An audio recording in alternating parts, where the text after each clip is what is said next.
Program makan siang dan susu gratis menjadi ramai diperbincangkan usai Presiden Jokowi kembali membahasnya di rapat Kabinet Paripurna pada Senin 26 Februari 2024. Nah, program makan siang dan susu gratis ini membutuhkan dana sebesar 450 triliun rupiah. Angka yang tidak kecil tentunya. Nah, menurut Wakil Ketua Dewan Pakar TKN Prabowo Gibran, Budiman Sujatmiko, untuk menjalankan di tahun pertama membutuhkan dana sebesar 100 hingga 120 triliun rupiah. Program makan siang dan susu gratis ini bersumber dari dana APBN sebesar 50-60%-nya.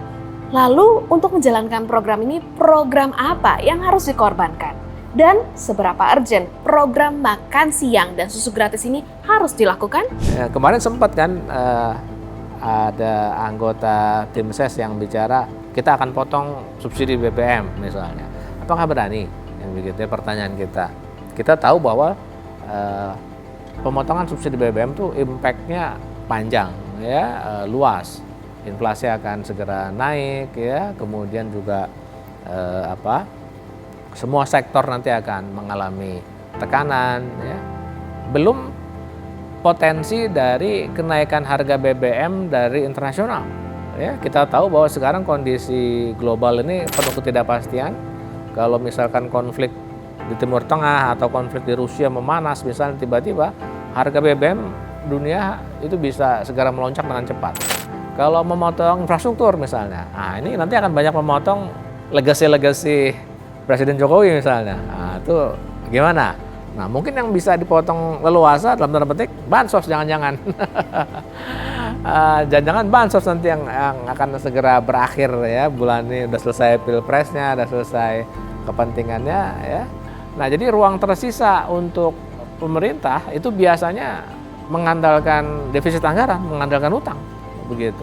Nah, ini kan tentu sangat tipis, ya, ruang untuk masuknya program baru dengan anggaran yang sangat besar seperti makan siang. Jadi apa pilihannya? Menurut saya yang terakhir, ya, ini tinggal dua nih pilihannya. Menaikkan hutang, ya, secara sederhana nambah hutang, nambah defisit anggaran.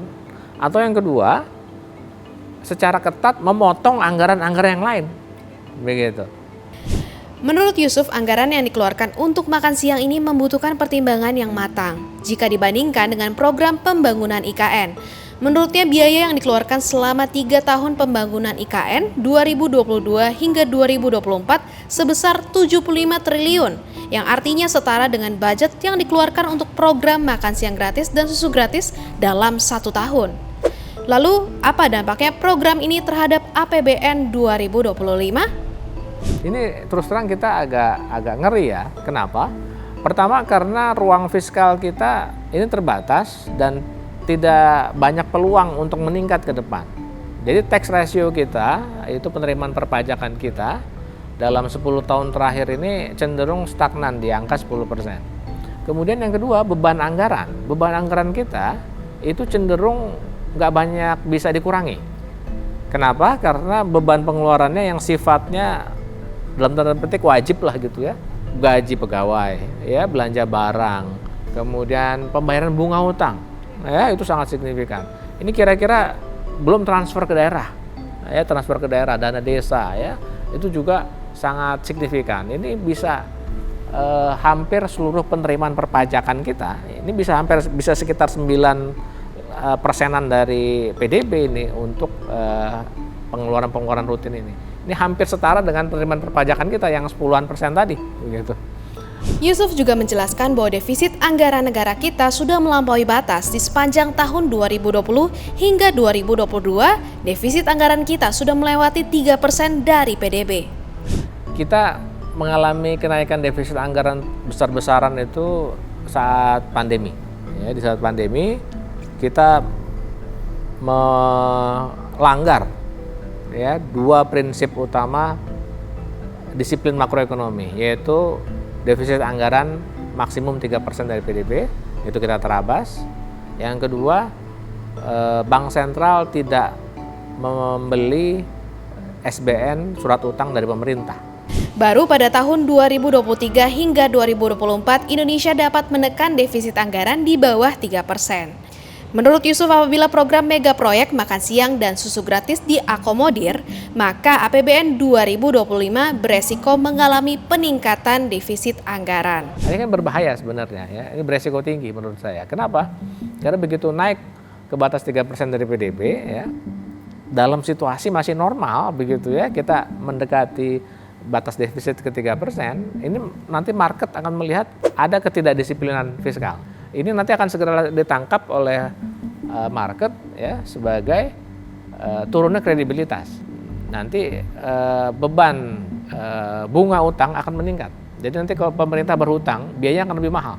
Nah, jika berbicara solusi dari penanggulangan stunting, menurut Yusuf bisa menggerakkan budget yang lebih efektif dan mengakselerasi program yang sudah ada saja. Di satu sisi, praktisi kesehatan masyarakat, Dr. Ngabila menjelaskan hal lain terkait dengan fungsi dari program makan siang gratis ini. Program makan siang gratis itu sejatinya bukan untuk mencegah anak itu stunting, tapi mencegah terjadinya malnutrisi dan gangguan penyakit di masa yang akan datang. Malnutrisi itu bisa overweight, bisa underweight, ya.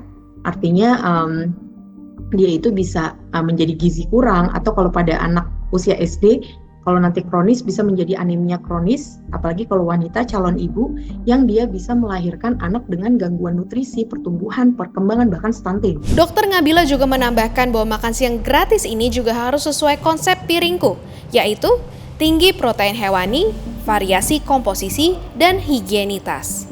Meski bertujuan baik, apakah dari sisi ekonomi program ini urgent untuk dilakukan? Jadi kalau saran saya, pemerintahan Jokowi dan Prabowo ini sebaiknya lebih berendah hati, begitu ya, berbesar hati untuk menahan diri di tahun pertama mereka ini. Bentuklah dulu tim kabinetnya yang kuat dulu, ya, tim ekonominya, tim kesehatannya yang kuat, ya, pikirkan kembali nih program matang-matang, ya. Nanti tahun kedua mereka masih punya kesempatan untuk melaksanakan itu. Jadi setelah dipikirkan baik-baik, ya. Programnya, desain programnya seperti apa, penerimanya bagaimana, ya, mencegah korupsi dan penyalahgunaan program pengadaan yang sangat masif ini seperti apa, ya, dan juga sumber pendanaannya dari mana, begitu. Program makan siang dan susu gratis ini tentunya memiliki niat baik untuk kehidupan anak bangsa. Nah, tapi jika tidak ada perencanaan dan eksekusi yang tepat, maka rasanya akan banyak membuang budget atau keuangan negara yang mungkin bisa diberikan untuk kebutuhan-kebutuhan lainnya. Bagaimana menurutmu? Taruh pendapatmu di kolom komentar di bawah dan jangan lupa saksikan Ada Apa Hari Ini hanya di YouTube Tempo.co.